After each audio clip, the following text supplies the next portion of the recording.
how to shop, buying food, clothes, or services nearly every day, at stores, over the phone, and online.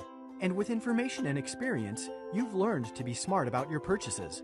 Investment shopping, however, calls for some specialized information and diligence.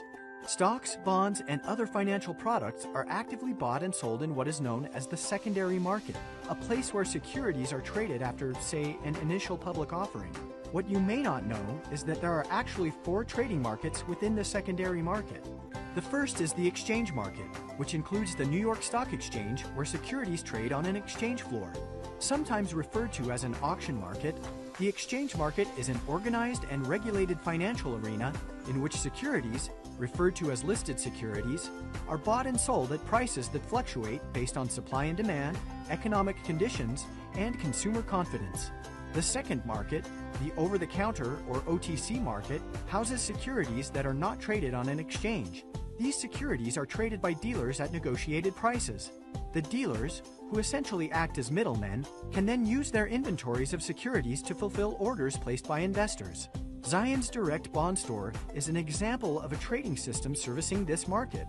It is a platform where various dealers display their securities inventories for sale to other dealers and investors like you and me.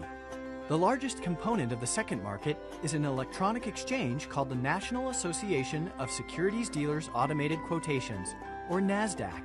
Penny stocks do not meet the listing requirements of the NASDAQ, so they trade on a separate system called the Over-the-Counter Bulletin Board, or OTCBB.